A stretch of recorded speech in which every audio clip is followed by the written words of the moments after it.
أعوذ بالله من الشيطان الرجيم بسم الله الرحمن الرحيم Assalamualaikum warahmatullahi wabarakatuh. Innal hamdalillah nahmaduhu wa nasta'inuhu wa nastaghfiruh wa na'udzu billahi min shururi anfusina wa min sayyiati a'malina may yahdihillahu fala mudhillalah wa may yudlil fala hadiyalah. Asyhadu an la ilaha illallah wahdahu la syarika lah wa asyhadu anna Muhammadan abduhu wa rasuluhu la nabiyya ba'd. Allahumma salli wa sallim ala nabina Muhammadin wa ala alihi wa sahbihi ajma'in, amma ba'du. Ikhwatal iman rahimani wa rahimakumullah. Alhamdulillah kita dapat berjumpa kembali di Masjid Jami' Al-Mukhlisin untuk mengkaji qala Allah, qala Rasul, qala sahabah setelah libur yang begitu panjang pandemi. Dan alhamdulillah Allah Subhanahu wa taala masih memberikan kepada kita kesempatan.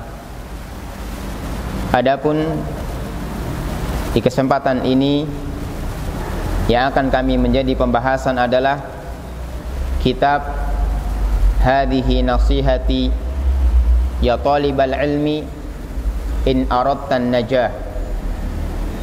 Inilah nasihatku wahai para penuntut ilmu jika engkau menginginkan keselamatan. Yang dimana buku ini ditulis oleh Syekh Fayhan bin Sulaiman Al-Gharbi yang mendapatkan muqaddimah dari Syekh Abdul Aziz As-Sadhan, yang dimana beliau memiliki perhatian yang sangat besar untuk para penuntut-penuntut ilmu syar'i.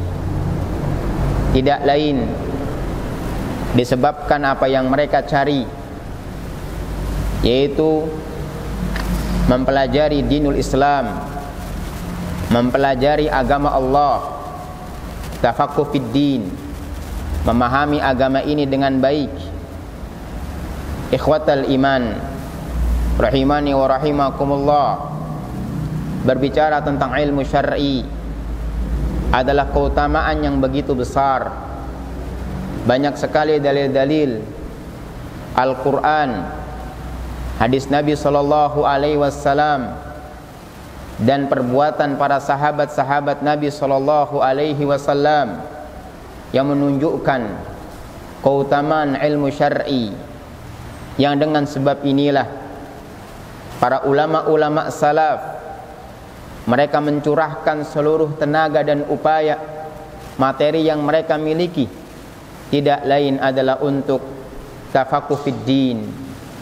Ikhwatal iman rahimani wa rahimakumullah, Asy-Syaikh Sadhan dalam muqaddimahnya menyebutkan fa inna fadlal ilmi wa syarfa ahlihi la yakhfa ala akilin wa qad waradatil ayatul katsiratu ad-dalatu ala dzalika mithlu.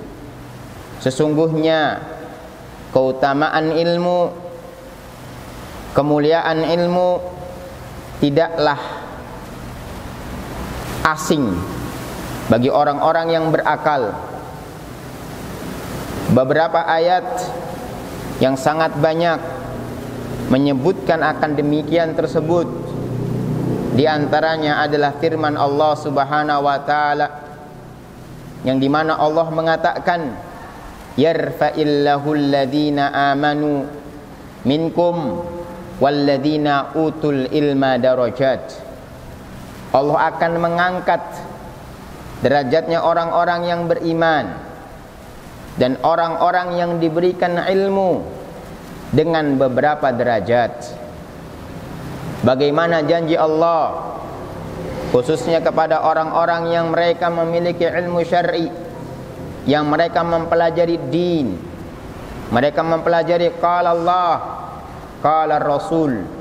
Janji Allah Subhanahu wa taala adalah akan Allah angkat derajatnya di sisi Allah Subhanahu wa taala, bahkan di dunia dan di akhirat. Makanya ikhwatal iman, dahulu terdapat seorang tabi'in yang bernama Atha bin Abi Rabbah. Dikatakan dalam sejarah, Atha bin Abi Rabbah adalah seorang yang hitam gelap, yang apabila duduk dengan rambut yang keriting, apabila duduk bagaikan burung gagak. Seorang budak Habasyi yang dimiliki oleh majikannya. Tapi bagaimana kesungguhan Atha bin Abi Rabbah, yang dimana beliau membagi waktunya menjadi 3 bagian. Yang pertama adalah untuk menghambakan diri kepada Allah Subhanahu wa taala, khususnya di waktu malam. Atha bin Abi Rabbah memancangkan kakinya, mengadakan takarrub kepada Allah Subhanahu wa taala, dan kemudian menuntut ilmu syar'i, yang dimana beliau berusaha untuk memahami agamanya dengan baik. Dan ketiganya untuk berkhidmat kepada majikannya, karena beliau tidak lain adalah seorang budak yang dimiliki oleh majikannya. Karena beliau mengerti hadis Nabi SAW, seorang budak tidak boleh lari dari majikannya. Beliau membagi waktunya 3 tersebut, yang akhirnya majikannya melihat bagaimana kesungguhan Atha bin Abi Rabbah. Akhirnya majikannya pun membebaskan Atha bin Abi Rabbah, dan Atha bin Abi Rabbah menjadikan Masjidil Haram selama sekitar 25 tahun lebih sebagai tempat istirahatnya, sebagai tempat menuntut ilmu. Sampai-sampai dikatakan ketika ada seorang yang di daerah Sa'i di Masjidil Haram, yang padahal kala itu terdapat Abdullah bin Umar masih hidup, tiba-tiba orang tersebut mengatakan tidak ada yang boleh berfatwa di Masjidil Haram kecuali adalah Atha bin Abi Rabbah. Sampai seorang khalifah pun duduk di hadapan Atha bin Abi Rabbah. Inilah janji Allah Subhanahu wa taala, yang dimana Allah Subhanahu wa taala mengatakan yarfa'illahu alladhina amanu minkum walladhina utul ilma darajat. Allah akan mengangkat derajatnya orang yang beriman dan derajatnya orang-orang yang didatangkan ilmu. Maka ikhwatal iman, bahagialah ketika seseorang bisa menyisakan waktunya untuk bermajlis taklim, untuk memperbaharui keimanan mereka, bertafakuh fid din di dalam majlis-majlis taman-taman surganya Allah Subhanahu wa taala.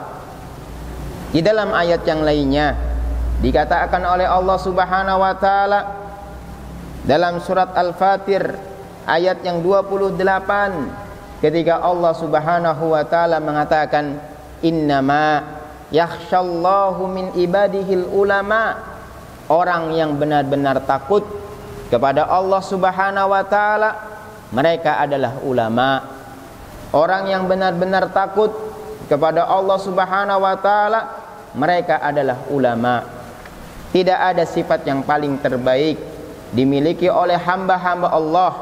Tidak ada sifat yang paling terpuji bagi hamba-hamba Allah kecuali adalah sifat khasyatullah, takutnya kepada Allah Subhanahu wa taala. Ternyata dalam ayat ini bagaimana Allah Subhanahu wa taala menjelaskan sifatnya orang-orang yang alim. Bahkan dalam ayat tersebut Allah menggunakan dengan kalimat adatul hasyr, innama, hanya, maksudnya adalah orang-orang yang benar-benar takut kepada Allah, tidak lain mereka hanyalah para ulama. Ini sifat yang paling terbaik, ini sifat yang paling terpuji. Maka kalau kita melihat dari kisahnya para ulama-ulama salaf, bagaimana rasa takutnya mereka kepada Allahu Rabbuna Jalla Jalaluh, yang disebabkan oleh ilmu-ilmu yang mereka miliki, ilmu yang mereka cari dalam keadaan ikhlas, menghadirkan rasa takutnya kepada Allah Subhanahu wa taala. Muncullah Imam Abu Hanifah yang diceritakan dalam kisahnya di dalam satu kegelapan, di suatu ruangan, bagaimana beliau mengucurkan air mata, tidak lain disebabkan dengan takutnya kepada Allah Subhanahu wa taala.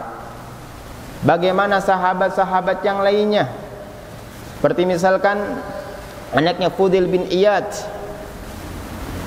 Apabila Fudail bin Iyad menjadi imam, Fudail bin Iyad tidak selalu melihat ke belakang makmumnya.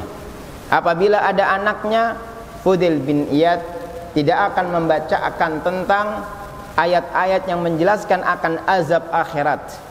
Tapi kalau tidak ada anaknya, beliau akan membacakan ayat-ayat yang menjelaskan tentang azab-azab Allah. Suatu hari Fudail bin Iyad lupa, kemudian memulai salatnya dan kemudian membacakan tentang azab-azab neraka, tentang perkara-perkara akhirat yang menjadikan anaknya terkapar, jatuh pingsan. Dan inilah para ulama, sebagaimana yang dikatakan oleh Allah Subhanahu wa taala, innama yakhsyallaha min ibadihil ulama. Hanya para ulama, hanya orang-orang yang alim, orang-orang yang mengerti tentang din, orang yang mengerti tentang agama, mereka orang-orang yang takut kepada Allah Subhanahu wa taala. Sehingga mereka tidak sembarangan dalam berbuat, tidak sembarangan dalam bertingkah, tidak sembarangan dalam berakhlak, karena mereka mengetahui bahwasanya dalam kehidupan mereka terdapat Allahu Rabbuna Jalla Jalaluh. Rasa muraqabatuhnya, rasa merasa diawasinya oleh Allah Subhanahu wa taala, merasa diawasinya oleh Allah Subhanahu wa taala sangat tinggi karena ilmu yang dimiliki oleh mereka. Maka ini keutamaan yang begitu besar ya ikhwah. Maka ini keutamaan yang besar. Oleh sebab itu ya ikhwah, setelah apapun kita, secapek apapun kita, sesibuk apapun waktu yang kita miliki, berusahalah untuk hadir dalam majlis-majlis taklim yang dibacakan di dalamnya qala Allah, qala Rasul, qala sahabat. Umar bin Khattab, kalau beliau tidak mampu untuk hadir dalam majlis taklim, beliau perintahkan salah satu temannya untuk hadir bersama Nabi sallallahu alaihi wasallam, yang kemudian temannya tersebut pulang kembali ke rumahnya menyampaikan kepada Umar bin Khattab tentang apa yang telah didapatkan dalam majlisnya. Begitu pula selanjutnya, kalau temannya tidak bisa hadir dalam majlis taklim, maka Umar bin Khattab pun hadir, kemudian menyampaikan apa yang telah didapatkan dari Nabi sallallahu alaihi wasallam. Tidak lain disebabkan oleh ilmu keutamaannya tersebut yang bisa memunculkan rasa takutnya kepada Allah Subhanahu wa taala. Ikhwah, begitu pentingnya rasa takut kita kepada Allah itu hadir dalam kehidupan kita ya ikhwah. Apalagi kehidupan di akhir zaman yang saat ini ya ikhwah, penuh dengan fitnah syubhat, penuh dengan fitnah syahwat. Kalaulah seandainya rasa takutnya kepada Allah tidak muncul dalam diri seorang hamba, akan binasalah seorang manusia ya ikhwah. Akan terjerumuslah dalam kemaksiatan, akan terjerumuslah dalam dosa dan maksiat kepada Allah Subhanahu wa taala. Akan tetapi orang-orang yang mereka takut kepada Allah, mereka akan berusaha untuk menahan hawa nafsu mereka. Wa amma man khafa maqama rabbih wa nahan nafsa anil hawa fa innal jannata hiyal ma'wa. Adapun orang-orang yang takut kepada Allah, mereka akan menahan hawa nafsunya, tidak lain dikarenakan takutnya kepada Allah Subhanahu wa taala. Sesungguhnya tempat kembalinya adalah surga. Maka antum lihat Nabi Yusuf alaihissalam, ketika diajak untuk berzina dengan seorang ratu yang memiliki kecantikan yang begitu sangat cantiknya. Kemudian Allah Subhanahu wa taala menampakkan kekuasaannya. Nabi Yusuf pun alaihissalam berusaha menghindar, tidak lain disebabkan rasa takutnya kepada Allah Subhanahu wa taala. Dan ini hanya dimiliki oleh orang-orang yang berilmu, orang-orang yang mereka mengetahui tentang qala Allah, qala Rasul, qala sahabat. Maka sabarkan ya ikhwah. Terlebih lagi ikhwah, istiqomah saat ini di dalam majlis ilmu sangat berat. Berapa banyak kami mendapatkan, berapa banyak kami mendapatkan ikhwan-ikhwan yang dulu mengaji, ketika kami tanyakan kemana fulan, kemana alan, tidak lagi terdengar dalam majlis taklim. Karena fitnah dunia begitu besar, maka sesibuk apapun, secapek apapun, selelah apapun, berusahalah untuk mendatangi majlis taklim. Hadis yang berikutnya untuk menunjukkan keutamaan ilmu, Nabi sallallahu alaihi wasallam bersabda, "Man salaka tariqan yatlubu fihi ilman, salakallahu lahu bihi tariqan min turuqil jannah, wa innal malaikata la tad'u ajnihataha li talibil ilmi ridwan bima yasna, wa innal alim liyastaghfira lahu man fis samawati wa man fil ardi wal hitan fi jawfil ma, wa inna fadlal alim 'alal abid ka fadlil qamari lailatal badri 'ala sa'iril kawakib, wa innal ulama warathatul anbiya, wa innal anbiya lam yuwarrithu dinaran wala dirham, innama warathul ilma man akhadahu akhadha bihaddin wafirin." Dikatakan oleh Nabi sallallahu alaihi wasallam, barang siapa yang berjalan menuju ilmu, kami yakin kita keluar dari rumah kita ikhlaskan dengan kesibukan-kesibukan yang kita miliki di rumah. Tidak ada yang kami inginkan ya Allah kecuali untuk mencari ilmu. Dikatakan oleh Nabi sallallahu alaihi wasallam, "Man salaka tariqan yatlubuhu fihi ilman." Barang siapa yang mereka berjalan untuk mencari ilmu syar'i, dengan segala kesibukan dia tinggalkan, sallakallahu lahu bihi tariqan min turuqil jannah.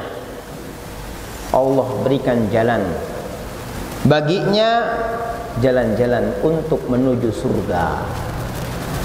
Makanya Al-Ustadz Ahmad Sabiq bin Abdul Latif, guru kami di Ma'had Al-Furqan Al-Islami Gresik, beliau mengatakan, menuntut ilmu adalah jalan yang tercepat untuk menuju surga. Menuntut ilmu adalah jalan yang paling tercepat untuk menuju surga. Ibaratnya jalan tol. Dikatakan pula oleh Nabi sallallahu alaihi wasallam, "Wa innal malaikata," dan sesungguhnya para malaikat Allah, makhluk yang maksum. Malaikat itu adalah makhluk yang maksum, yang dijaga oleh Allah Subhanahu wa taala dari dosa dan maksiat. Maka tidak ada sedikit pun malaikat itu bermaksiat kepada Allah Subhanahu wa taala. Makhluk yang diciptakan dari cahaya, makhluk apabila diperintahkan oleh Allah dia kerjakan, tidak ada kata nanti-nanti. Makhluk yang selalu bertasbih, makhluk yang selalu beribadah. Dikatakan dalam hadis Nabi sallallahu alaihi wasallam, dalam setiap 4 ruas jari kita terdapat malaikat yang selalu sujud kepada Allah Subhanahu wa taala. Makhluk yang apabila masuk ke Baitul Ma'mur tiap harinya tidak akan kembali lagi. Wa innal malaikata la tad'u ajnihataha li talibil ilmi ridwan bima yasna. Meletakkan sayapnya untuk para penuntut ilmu syar'i, untuk orang-orang yang bermajlis taklim, orang-orang yang mereka berusaha untuk melembutkan hatinya, orang-orang yang berusaha untuk tafaqquh fid din, orang-orang yang selalu untuk menundukkan jiwanya di hadapan Allah. Para penuntut ilmu syar'i ridwan bima yasna, sebagai bentuk ridho kepada apa yang telah mereka kerjakan.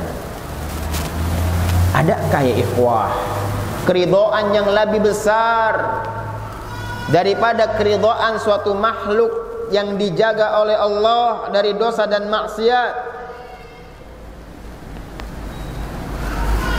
Kita mungkin berharap orang kaya dan seterusnya kita mendapatkan ridha, kemudian kita bisa mendapatkan manfaat. Tetapi kadang-kadang kita lupa ya ikhwah, ternyata ada keridhaan dari makhluk yang lebih dekat dengan Allah Subhanahu wa taala, dan kadang pun kita terlalaikan untuk mencari ridhonya tersebut. Ternyata itu didapatkan dalam majlis ta'lim. Makanya Al-Ustadz Armin Halim Naro rahimallahu ta'ala ketika menjelaskan tentang kajian muhadharah jiwa hanif, bagaimana manfaat dalam majlis taklim, disebabkan dengan adanya malaikat tersebut meletakkan sayapnya ketenangan yang mereka miliki. Mungkin mereka keluar dari rumahnya, begitu banyaknya persoalan dalam rumah tangga yang mereka hadapi, hal-hal yang lainnya, tapi ketika mereka mendudukkan diri mereka dalam majlis taklim, ketenangan dalam jiwa. Bahkan mungkin Allah Subhanahu wa taala mudahkan dalam setiap urusannya. Dari mana ikhwah bermajlis taklim, sampai-sampai malaikat meletakkan sayap mereka di majlis taklim tersebut sebagai bentuk ridha kepada apa yang mereka telah perbuat. Wa innal alim liyastaghfira lahu man fis samawati wa man fil ard. Sampai-sampai makhluk-makhluk yang ada di atas langit dan sampai-sampai makhluk yang di atas langit dan bumi memintakan istighfar.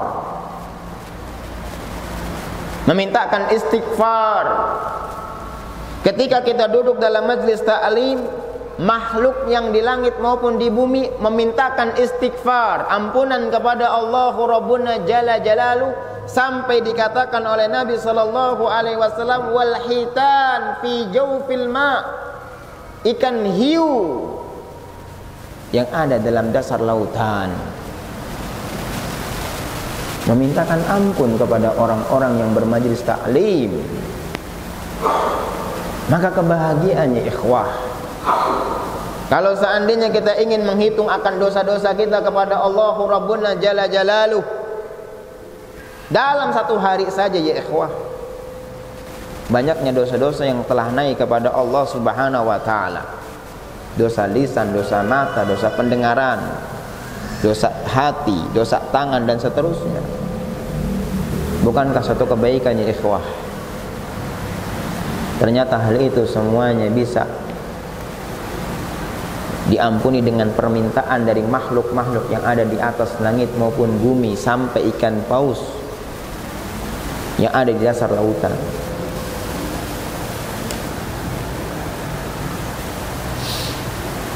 Dan selanjutnya, bagaimana keutamaan sampai dikatakan sesungguhnya para ulama adalah pewaris para nabi, dan sesungguhnya para al-anbiya tidak mewariskan dinar dan dirham.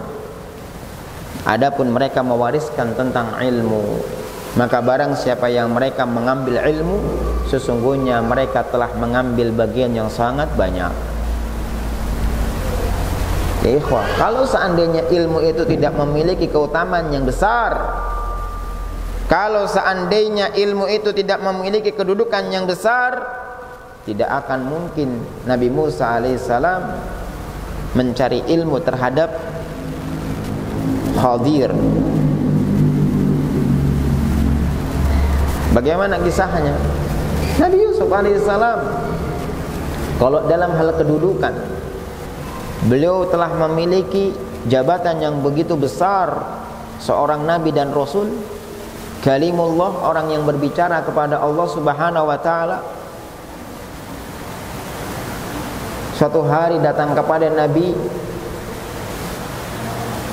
Musa alaihissalam menghabarkan bahwasanya ada orang yang lebih mengetahui tentang ilham daripada engkau. Apa Nabi Musa alaihissalam? Mengatakan, tunjukkan kepadaku di mana tempatnya. Ternyata adalah orang yang masih diperisikan oleh para ulama, apakah beliau seorang nabi ataukah seorang ulama biasa. Maka kedudukannya ikhwah, maka Nabi mengatakan barang siapa yang mengambil ilmu, sesungguhnya dia akan mengambil bagian yang sangat banyak. Namun ya ikhwah, dalam perjalanan ilmu pasti ada gangguan-gangguan. Apalagi kita memiliki syaitan-syaitan yang selalu membisikkan manusia. Makanya Allah Subhanahu wa taala mengatakan, as-syaitanu ya'idukumul faqr wa ya'murukum al-fakhsya. Syaitan tersebut selalu menjanjikan kepada kalian akan kefakiran dan memerintahkan kepada kerusakan, sehingga terkadang berapa banyak mereka yang duduk dalam majlis ta'lim tidak sampai kepada qalbun mereka, tidak sampai kepada hati mereka.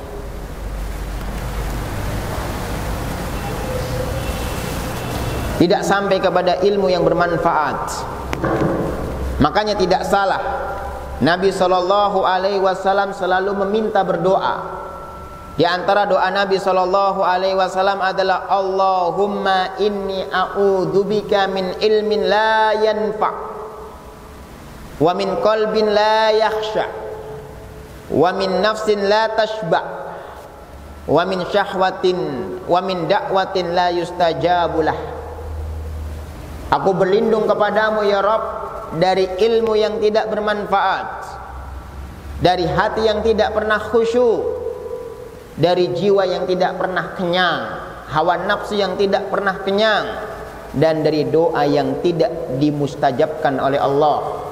Nabi berlindung. Kenapa? Karena kita memiliki syaitan yang selalu membisikkan, sampai-sampai kita pun disuruh berdoa untuk meminta, Allahumma inni as'aluka min ilmin, ya Allah, aku meminta kepadamu dari ilmu yang bermanfaat, dan seterusnya. Setelah sholat subuh menunjukkan kepada kita betapa pentingnya ilmu yang bermanfaat. Yang oleh sebab itu ya ikhwah, kita membutuhkan nasihat. Kita membutuhkan nasihat dari para ulama supaya kita benar-benar sampai kepada ilmu yang bermanfaat, ilmu yang bisa menghantarkan kita kepada rasa takutnya kepada Allah Subhanahu wa taala. Maka dikatakan oleh Syekh Faihan dalam kitab ini, mengatakan, fantalaqan min hadal hadithi thabit anin Nabi sallallahu alaihi wasallam wa ta'liqu alaihi lil Imamin Nawawi, aradtu an ansahaka hubban lak wa ishfaqan alaik wa haitsu annaka thalimus sadr thayyibun nafsi sahihul fitri waqafa inda hududillah qabilun linasihati mumtasilun lil amrillah aradtu lakan nasihah. Dikatakan oleh Syekh Faihan, oleh sebab itu aku menginginkan untuk memberikan nasihat kepada engkau sebagai bentuk kecintaanku padamu, sebagai bentuk kerinduanku padamu, agar engkau memiliki lapang dada dalam menuntut ilmu syar'i, agar engkau memiliki jiwa yang baik dalam menuntut ilmu syar'i, agar engkau memiliki fitrah yang benar, fitrah yang suci, agar engkau bisa menjalankan perintah-perintah Allah, maka aku akan memberikan nasihat kepadamu. Maka kitab ini dinamakan dengan Hadhihi nasihati ya talibal ilmi in aradtan najah. Wahai para penuntut ilmu syar'i, ini adalah nasihatku jika engkau menginginkan keselamatan.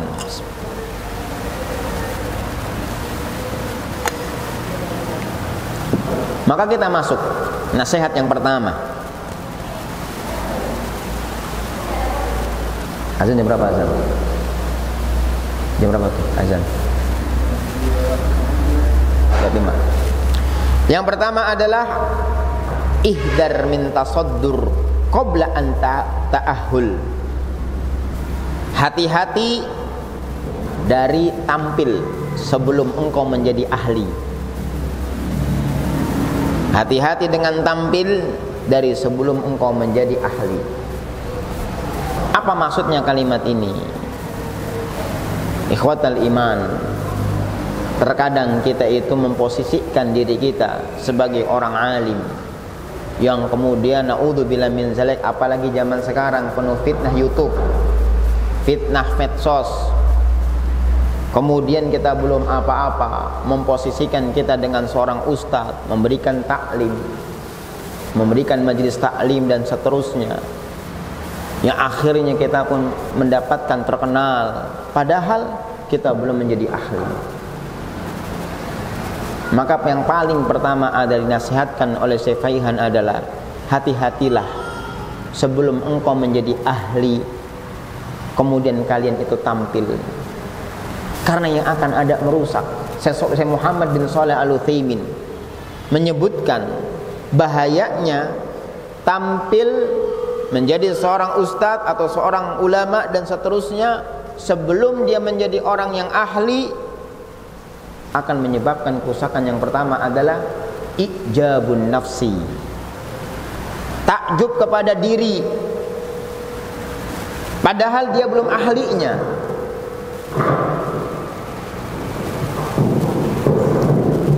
Padahal beliau belum ahlinya.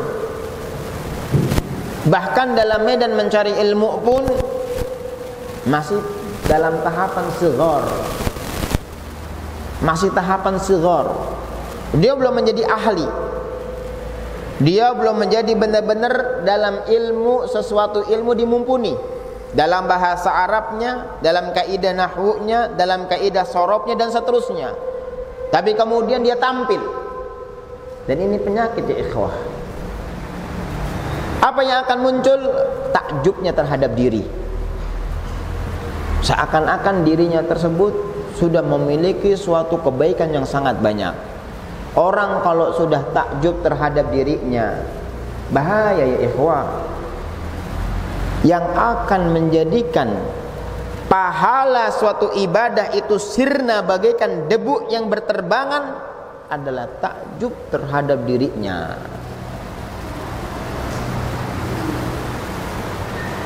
Seakan-akan dirinya adalah sesuatu yang wah, padahal apa?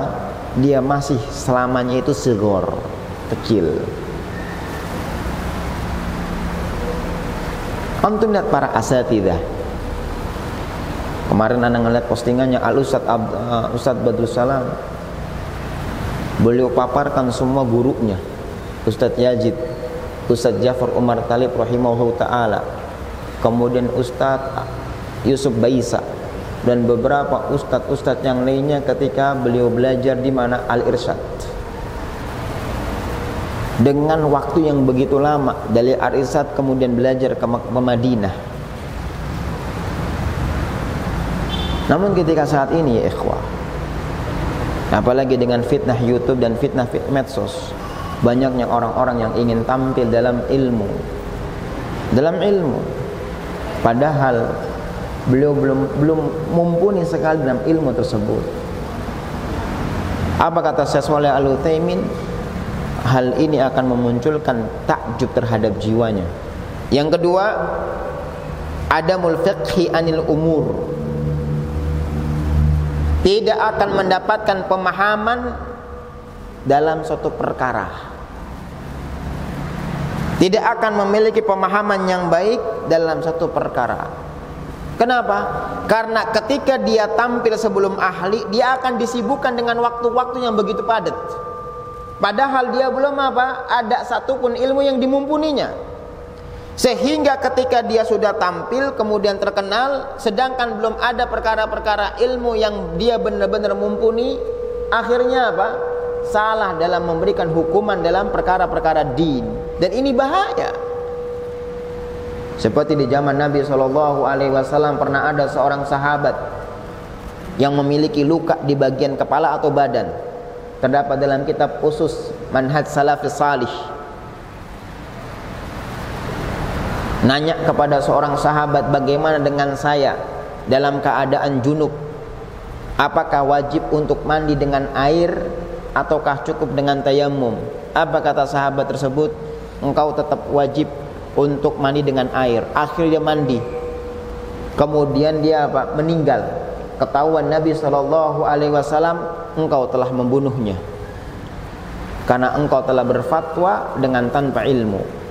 Apa penyebabnya ikhwah? Adamul fiqh fil umur, tidak adanya pemahaman yang baik dalam perkara. Kenapa? Karena dia telah disibukkan dengan tampil. Akhirnya waktu yang begitu padat, yang akhirnya dia terkenal, padahal beliau belum pantas untuk tampil. Akhirnya dipanggil sana sini dan seterusnya. Akhirnya tidak ada suatu perkara dalam din yang dia mumpuni.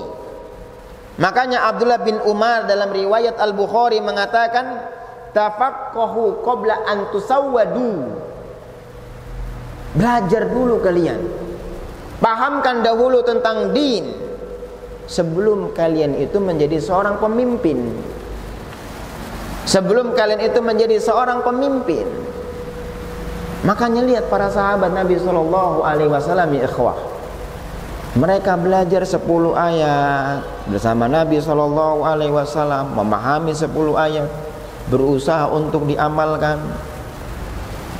Dan beliau tidak akan pindah kecuali kalau benar-benar sudah mengamalkan.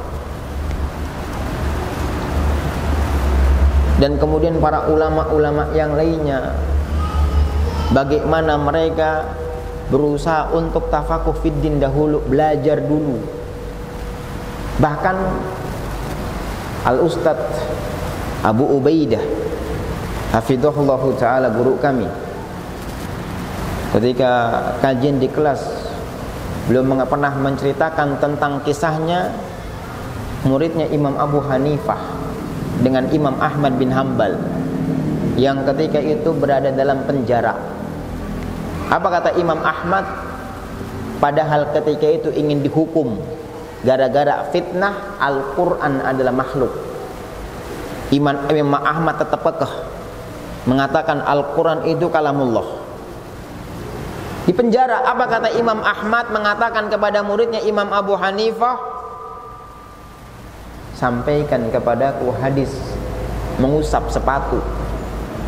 Imam Ahmad bin Hanbal minta diriwayatkan hadis tentang mengusap sepatu. Imam Ahmad, seorang yang memiliki kitab Musnad Imam Ahmad bin Hanbal, 52 jilid. 52 jilid. Mustahil kalau dalam kitab itu tidak dimasukkan tentang hadis mengusap sepatu. Kaget muridnya Imam Abu Hanifah, ya Imam, masih dalam kondisi seperti ini engkau itu memikirkan hadis kelumit tentang masalah mengusap sepatu. Apa kata Imam Ahmad bin Hanbal? Wahai fulan, tidak ada yang kami inginkan kecuali adalah Allah mencatatku sebagai talibul ilmi, sebagai menuntut ilmu syar'i hingga akhir hayat. Ulama besar masih berkeinginan tetap ditulis dengan talibul ilmi. Syekh Al-Albani rahimahullahu ta'ala ketika dipuji oleh Syekh Abdurrahman Asy-Syakrah yang memberikan muqaddimah dalam kitab Al-Wajiz miliknya Syekh Abdul Adim Al-Badawi, dipuji, tidak ada seorang muhaddits di kolong langit, kecuali engkau wahai Syekh Al-Albani. Apa kata Syekh Al-Albani rahimahullah ta'ala?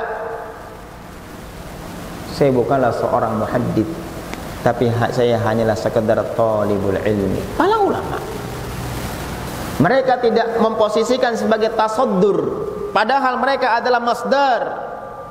Mereka tidak memposisikan diri mereka sebagai tempat untuk sumber, padahal mereka adalah sumbernya ilmu. Sumbernya ilmu mereka. Syekh Al-Albani rahimahullah ta'ala, Al-Imam Ahmad bin Hanbal, ikhwah, dalam kitab Sirah Sahabat, apa dikatakan? Nusirul Islam fi zamani murtad bi Abi Bakar As-Siddiq, wa nusirul Islam fi zamanil murtad bi Ahmad Al-Hanbal. Ditolongnya Islam pada zamannya Abu Bakar As-Siddiq, di zamannya murtad oleh Abu Bakar As-Siddiq, dan ditolongnya Islam pada zaman fitnah Al-Quran makhluk oleh Ahmad bin Hanbal. Posisi seperti itu, tapi tetap Imam Ahmad bin Hanbal memposisikan dirinya talib. Na'udzubillah min zalik. Apa yang ada pada hari ini ya ikhwah, ketika kita belum menjadi ahli apapun, tetapi kita na'udzubillah min zalik, tampil di YouTube, tampil di medsos dan seterusnya. Akhirnya apa yang terjadi ya ikhwah? Memberikan fitnah. Makanya al-ustad, orang tua kami Abdul Hakim bin Amir Abdad, keras dalam hal ini, menasihatkan dalam hal ini sangat keras. Karena tidak lainnya ikhwah, ketika seseorang belum menjadi ahli, ketika seseorang belum mendapatkan mumpuni dalam ilmu, kemudian mereka memposisikan dirinya sebagai orang alim, yang akan terjadi adalah kerusakan yang begitu banyak, fitnah yang akan muncul di tengah-tengah umat. 2 menit lagi nih, mungkin poin yang kedua insyaallah di pekan akan datang, insyaallah di bulan akan datang, bulan depan insyaallah. Ada pertanyaan dulu? Atau nggak cukup kita menjelaskannya? Ini buku belum diterjemahkan Pak. Anak ini dapat, Anda melihat buku ini itu dibahas oleh Al-Ustadz Abu Izzi. Ustadz Abu Izzi itu adalah seorang ustadz yang memiliki pondok pesantren Imam Ahmad bin Hanbal Semarang. Beliau juga beberapa waktu lalu sebelum pandemi pernah mengisi di Astra. Masya Allah, bagaimana semangat beliau di dalam dakwah. Ustadz Abu Izzi hafidhahullah ta'ala, Anda lihat dan coba Anda baca bukunya, Masya Allah, banyak sekali nasihat-nasihat yang sangat bagus dalam buku Hadhihi Nasihati ya Talibal Ilmi in Aratan Najah. Dan ini pun Anda fotokopi lewat PDF. Anda belum mendapatkan bukunya, karena kemarin Mas Fakih nanyakan buku terjemahannya, sepertinya belum ada. Mungkin ada pertanyaan, Mas Fakih? Ada pertanyaan enggak? Yuk.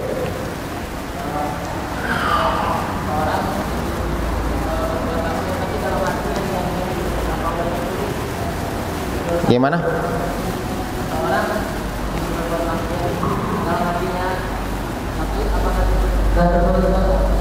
Pakai mic. Bilangin. Lihat seorang yang berbuat maksiat, tapi di dalam hatinya yang niat, tapi belum terlaksana yang menjadi hati, maka itu sudah terjadi dosa. Ketika dia ingin berniat untuk maksiat, bagaimana hadis Arba'in An-Nawawi yang dilupakan? Ketika memang sesuatu itu terbetik dalam hati, baru terbetik dalam hati, yang kemudian dia tidak lakukan dalam perbuatan, baru terbetik ingin maksiat kepada Allah, kemudian dia istighfar gitu, dia tetap ingin lakukan apa? Diteruskan atau selesai? Apa ingin dilanjutkan tetap? Jika dia dilanjutkan maka akan ditulis satu kesalahan. Tapi kalau dia baru terbentuk dalam hati, kemudian dia istighfar, maka sudah akan diampuni oleh Allah Subhanahu wa taala. Dia muncul dalam hatinya itu ingin dilanjutkan terus, atau kemudian ingin ditutup dengan istighfar. Bagaimana Mas? Hah? Baru niat tapi tidak sampai terlaksana. Semoga Allah Subhanahu mengampuni. Semoga Allah Subhanahu wa taala mengampuni. Ketika memang dia baru bermuncul kepada dalam hati, kemudian dia mengatakan rasa takutnya kepada Allah, maka insya Allah akan diampuni oleh Allah Subhanahu wa taala. Tetapi apabila terlaksana, maka akan ditulis dengan satu dosa dan maksiat. Jelas? Ada lagi?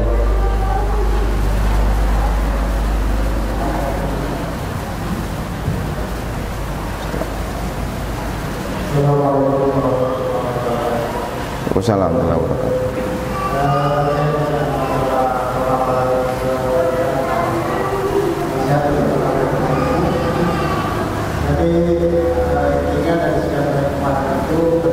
Apa? Masalah nasihat tentang penuntut ilmu. Sehingga dari sekian banyak kesepakatan intinya harus sampai pada mentaati ilmu. Oleh karena itu dalam kondisi ini siapa sih yang harus lantas untuk menyampaikan nasihatnya? Gimana? Pecah. Dari pemaparan nasihat tentang penuntut ilmu dijelaskan bahwasanya orang yang mentaati itu harus mentaati ilmu. Talibul ilmi. Mentaati ilmu artinya harus Ahli. Nah kemudian kondisi sekarang ini kira-kira kalau seperti itu siapa yang harus kita nasihatkan kepada beliau? Ketika memang ketika dia memang sudah memiliki dalam khususnya ilmu alat bahasa Arab, ini sebagaimana juga nasihat Ustaz Abdul Hakim bin Amir Abda. Kemudian mereka sudah memiliki ilmu-ilmu usul. Intinya adalah mereka mengetahui tentang qadrun nafsinya, mengetahui tentang kadar dirinya. Kira-kira saya ini sudah pantas belum untuk tampil. Ketika dia memang sudah mengetahui tentang kadar dirinya, karena dengan belajar yang cukup, dimanapun tempat belajar, tidak kemudian harus di Mekah, harus di Madinah atau di tempat yang khusus, tidak. Di mana pun dia belajar, di pondok manapun dia belajar, kemudian kemungkinan dia sudah memiliki beberapa disiplin-disiplin ilmu, dan kemudian dia mengetahui kadar dirinya, dia memahami kadar dirinya, bahwasanya dirinya sudah memahami. Kemudian dia terjun dalam dakwah, hal ini tidak dipermasalahkan. Namun ketika saat ini kebanyakan saat ini adalah ketika mereka pertama belum memiliki pelajaran-pelajaran yang intensif, kemudian dalam disiplin ilmu dia tidak mengetahui ilmu nahwunya, ilmu sorofnya dan seterusnya, baca kitabnya dan seterusnya. Kemudian ditambah lagi dia tidak mengetahui tentang kadar dirinya. Dia tidak mengetahui tentang kadar dirinya. Sehingga apa? Kemudian terburu-buru, tergesa-gesa. Ingat kaidah fiqh mengatakan, man ta'ajjala syai'an qabla awani uqiba bihirmani. Barang siapa yang tergesa-gesa sebelum waktunya, Allah akan haramkan dia. Allah akan haramkan dia untuk mendapatkannya. Ketika dia sudah tahu belum memiliki, mumpuni dalam suatu bidangnya, kemudian dia memposisikan. Ini ya ikhwah akan menjadi fitnah. Apalagi kita di Jakarta, kebutuhan dai yang sangat begitu banyak. Waliyadzubillah ya ikhwah, yang kadang-kadang ini memberikan fitnah. Memberikan fitnah yang oleh sebab itulah orang tua kita, Al-Ustaz Abdul Hakim bin Amir Abda sangat ketat dalam hal ini. Bahkan kajian Sabtunya beliau itu kalau kajian beliau, murid-muridnya disuruh baca kitab. Suruh baca kitab. Kenapa? Karena berapa banyak yang duduk dengan beliau, memanfaatkan nama beliau, yang akhirnya mereka tampil. Padahal apa? Dalam bahasa Arab mereka belum mumpuni. Kaidah nahwu, kaidah sorof belum mumpuni. Kalau seandainya seorang alim dalam ilmu bahasa Arabnya tidak miliki, sudah kekalahan pertama bagi apa? Bagi para ahlul bid'ah dan seterusnya. Ketika dia tidak memiliki senjata utama bahasa Arab, kaidah nahwu dan kaidah sharaf yang dimiliki, bagaimana dia akan memiliki tafaqquh fid din? Bagaimana dia akan memahami agama ini dengan baik? Dia hanya pandainya retorika dalam bicara. Dia hanya mengutamakan dengan cara berpikirnya saja. Ketika ada permasalahan, kemana mereka rujuk? Ke muhadharahnya para ulama, ke kitab-kitabnya para ulama. Sedangkan bahasa Arab dia tidak mumpuni. Inilah ya ikhwah. Maka ketika seseorang setidaknya telah memiliki beberapa disiplin ilmu, khususnya ilmu sharaf dan seterusnya, kemudian dia melihat kadar dirinya, intinya adalah melihat kadar dirinya. Ketika seorang itu telah melihat kadar dirinya, oh mumpuni seperti ini, tidak dipermasalahkan. Tidak dipermasalahkan. Di sini Pak. Sudah siapa ya? Ada lagi pertanyaan? Udah azan? Azan dulu apa gimana? Pertanyaan dikit. Azan dulu ya? Iya, azan dulu.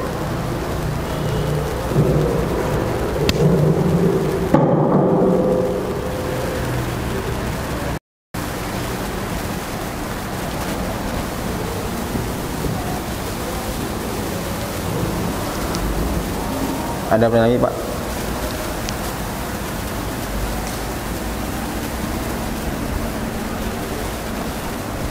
Ada pertanyaan?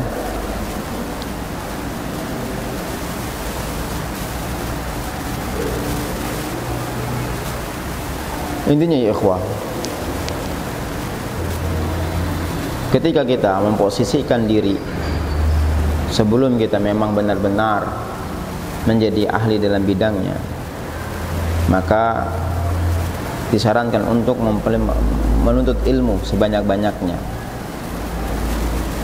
Sampai dikatakan, kami tambahkan nasihat beliau, kama uhadziruka minar riya fi talabil ilmi wal wa'di wad da'wati wa qasdi tasaddur wasyuhrah wa ilaju dalika as-sidq wal ikhlas. Sebagaimana aku memperingatkan engkau dari bahayanya riya. Jadi peringatan Syekh dari sebelum tampil harus menjadi ahli dulu, itu sebagaimana aku memberikan waspada kepada kalian dari bahayanya riya dalam menuntut ilmu syar'i. Karena ini akan saling kedekatan antara ingin tampil dengan riya dalam menuntut ilmu, ini saling berdampingan. Apalagi kalau dia pintar dalam retorika. Akhirnya apa? Syuhrah, popularitas. Kemudian apa? Riya, ingin dilihat. Takjub terhadap dirinya. Yang ternyata itu semuanya apa? Akan membinasakan orang tersebut. Ikhwatal iman, hadis Nabi SAW yang menjelaskan nanti pada hari kiamat orang yang pertama kali akan dihisab oleh Allah Subhanahu wa taala bukanlah ahlu zina, bukanlah ahlu syariqah, mencuri, bukanlah pemakan riba, tapi di antara orang yang pertama kali akan dihisab oleh Allah pada hari kiamat 3 kelompok, di antaranya adalah ahli ilmu. Kenapa bisa ahli ilmu adalah di antara orang yang pertama kali dihisab oleh Allah Rabbuna Jalla Jalaluhu? Adamul ikhlas. Adamul ikhlas. Ini saja juga apa bisa mengancam mereka yang sudah menjadi ahli, kemudian tidak adanya ikhlas. Lah bagaimana yang dia belum menjadi ahli, kemudian dia tampil dengan apa yang dia inginkan. Sampai dikatakan wa qasdut tasaddur wa syuhrah, yang dia tujuannya itu adalah tampil dan popularitas, terkenal. Makanya tidak salah ulama-ulama salaf dalam kitab Aina Nahnu min Akhlaqis Salaf sampai dibuat dalam bab ulama salaf bagaimana mereka kepada hubbus syuhur, Bagaimana sikap mereka terhadap cintanya kepada popularitas, ingin tampil, ingin dikenal, ustadz dan seterusnya. Bagaimana mereka tampil? Makanya tidak salah ada satu kisah siapa? Abu Kilabah Al-Jurmi. Siapa Abu Kilabah Al-Jurmi? Muridnya Abdullah bin Abbas. Ingin dinaikkan menjadi seorang qadhi, yang kemudian beliau lari ke pedalaman padang pasir karena takut kalau dia diangkat menjadi seorang qadhi, seorang hakim. Apa dikatakan oleh Syekh? Wa ilaju dzalika as-sidq wal ikhlas. Apa obat itu semua? Apa obat itu semua? Apa ramuan itu semua? Kejujuran dalam hati, keikhlasan dalam jiwa. Yang menjadi obat itu semuanya adalah kejujuran, keikhlasan. Apa sih yang kita inginkan dalam menuntut ilmu syar'i? Apa sih yang kita inginkan di dalam mencari ilmu, dalam salat, dalam puasa, dalam sedekah dan seterusnya? Jujurlah dalam hati. Ketika yang kita inginkan dalam majlis ta'lim adalah untuk mencari ridhonya Allah, sudah, embel-embel yang lainnya sudah tinggalkan. Dan ini yang seharusnya lebih diperhatikan oleh seorang muslim. Kejujuran dalam jiwa, keikhlasan dalam diri. Ingat, yang menjadikan Abu Bakar As-Siddiq mendapatkan gelar As-Siddiq bukan karena tahajudnya, bukan dikarenakan puasanya. Abu Bakar dikatakan As-Siddiq, orang yang jujur, benar-benar sidq, bukan dikarenakan ibadahnya, tapi Abu Bakar mendapatkan posisi yang tersebut As-Siddiq karena apa? Kejujuran dalam hati, keikhlasan dalam jiwa. Dan ini yang sangat sulit ya ikhwah. Ini sangat sulit. Kejujuran dan keikhlasan itulah yang menjadikan seseorang yang bukan siapa-siapa menjadi sesuatu yang dikenal di atas langit. Maka ini salah satu di antara obat untuk tampil sebelum menjadi ahlinya. Dan insya Allah kita akan membahas nasihat-nasihat yang berikutnya. Mungkin ini yang bisa kami sampaikan, kurang lebihnya mohon maaf. Subhanallah bihamdik asyhadu an la ilaha illa anta astaghfiruka wa atubu ilaik. Assalamualaikum warahmatullahi wabarakatuh.